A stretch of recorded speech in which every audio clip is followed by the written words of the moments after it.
দেখুন,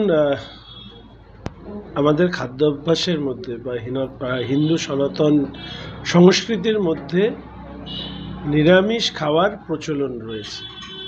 ফলে সেই প্রচলনের অংশ হিসাবে তৃণমূল কংগ্রেসের কোনো চেয়ারম্যান যদি তিনি সেটা বলে থাকেন, আমি তো তার মধ্যে কোনো রাজনীতি খুঁজতে চাই না। বরঞ্চ আমি অনুরোধ করব যে ওনার দলনেত্রীকে গিয়েও যেন এই বার্তাটা দিয়ে দেন। কারণ ওনার দলনেত্রী যেটা করেন সেটা হচ্ছে তথাকথিত ধর্মনিরপেক্ষতার মুখোশের আড়ালে তিনি যে তোষণবাজি রাজনীতি করেন, তুষ্টিকরণের রাজনীতি করেন, তাতে তৃণমূল কংগ্রেসের মধ্যেও যারা জন্মসূত্রে হিন্দু তারাও আতঙ্কিত হয়ে উঠছেন। এটা মনে হয় তারই একটা অংশ হিসেবে দেখা উচিত। বিজেপির তো 4 জন সাংসদ উপস্থিত হয়ে বসে আছেন, তবে লোকসভা ভোট হয়েছে, 4 জন সাংসদ এবং 1 ঝাঁক বিধায়ক তারাও প্রস্তুত আছেন। উত্তর দক্ষিণ প্রায় সর্বত্র কেউ জিততে পারেনি এমন আছেন। এছাড়া সংগঠনের 10 থেকে 12 জন নিয়মিত যোগাযোগ রাখছেন। কয়েকজনকে বলা হয়েছে আপাতত ভেরুতে থাকা 26 ইলেকশন পর্যন্ত। ওনাদের মধ্যে থাকলে সুবিধা আগে খবরটা পেতে পারি। কুণাল বলছেন, আমি জানি যে পুলিশে কুকুর ব্যবহার করা হয় গন্ধ শুকে শুকে খবর দেওয়ার জন্য।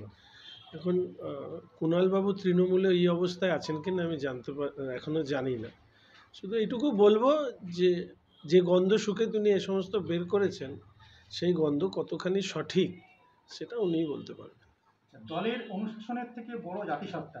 বিধানসভায় ধর্মযুদ্ধের সংযোজন, বাকযুদ্ধ। শুভেন্দুর চ্যাংদোলা বনাম হুমায়ুনের ঠুসো। বসন্তের হাওয়ায় উত্তাপ বাড়ছে রোজই। শুভেন্দু অধিকারীর বক্তব্য প্রত্যাহারের হুঁশিয়ারি হুমায়ুন কবিরের। 72 ঘন্টার ডেডলাইন, 24 ঘন্টা পার। হুমায়ুন বলছেন সোমবার জবাব দেবেন বিধানসভায়।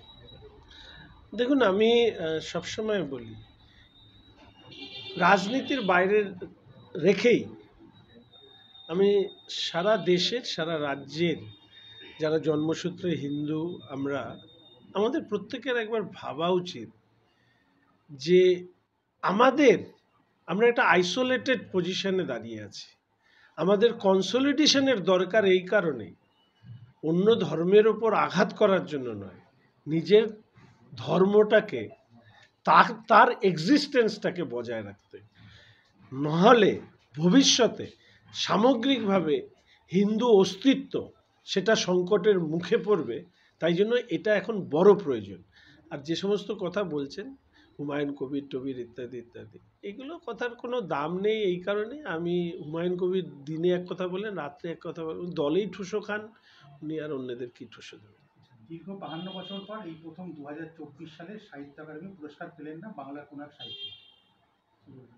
খবরটা পেলাম 2-3 জন জুরি মেম্বারের মধ্যে একজন তিনি ভোটদান থেকে বিরত থেকেছেন।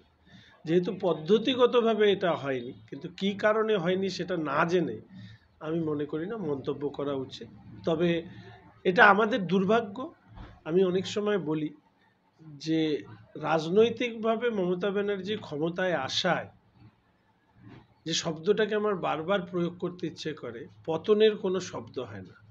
বাঙালির সমাজ সংস্কৃতি শিক্ষায় যে পতন ঘটেছে সেটা মমতা ব্যানার্জি সরে যাওয়ার পরেও তাকে পূর্ব অবস্থায় ফিরিয়ে নিয়ে আসার ক্ষেত্রে অনেকটা সময় লাগবে।